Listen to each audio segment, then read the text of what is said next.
Yo, what's going on out there, YouTube fam? This is Sammy Leggy here representing Team JVS. I'm back here again for another review for Bel-Air. This is episode 5. PA to LA. Philly to Los Angeles. What did I think about this episode? Dude, the back half of this episode is strong.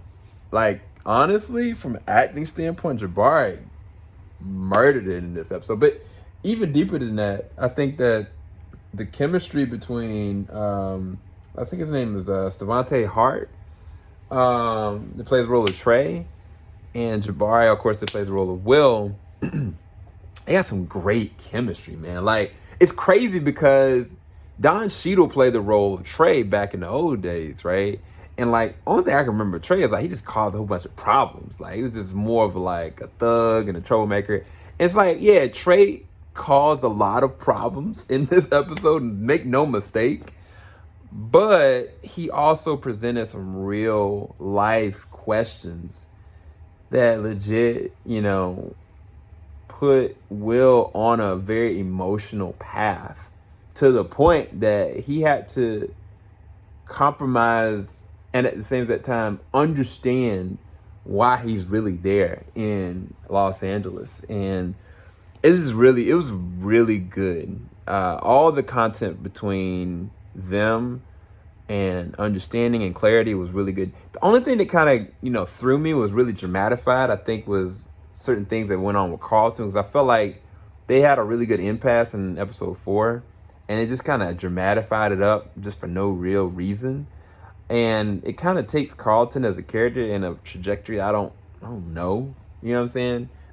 Also, the weird thing is Jeffrey wasn't even in this episode. Like, it was really weird. Like, he was absent. Music was still pretty good in this episode.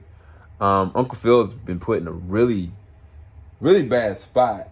There's somebody in this, well, it's actually two big actors in this episode that I don't want to say, but I don't know how I feel about it. All I say is one of the actors was in for the Colored Girls. That's all I'm gonna say. Aunt Viv is trying to get her mojo back and understand what she needs to do as far as getting back on the path of being an artist again. But then it all goes back to your girl, Hillary. Hillary is joined this influencer house and it's put a really interesting prospect on what she could become. But at the same time, is very scary to just put yourself out there like that. And I'm curious to see where it goes. It does interesting. There's a dinner party that happens, and it's it's funny, but it ain't funny what goes down. Because a lot of pieces are moved because of that. The episode started off a little weak, but I think it was just building. I think continuously building. But the only thing I didn't like about this episode is what they did with Carlton. I felt like it was really unnecessary.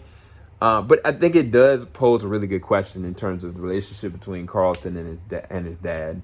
I'd rest this episode at like an 8 out of 10. Hopefully y'all enjoyed this review. I'll talk to you guys soon. Make sure you check out Bel-Air. It is currently on Peacock.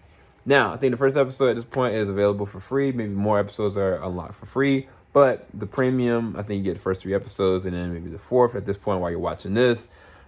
But I believe it's like $4.99 for Peacock, and like without advertisements, it's free technically to see the first episode. But I think it's like $9.99 maybe for the premium with no ads. I'll talk to you guys soon. Keep it locked. JVS, we ain't gonna stop. Like, subscribe, hit that bell button. Peace, guys.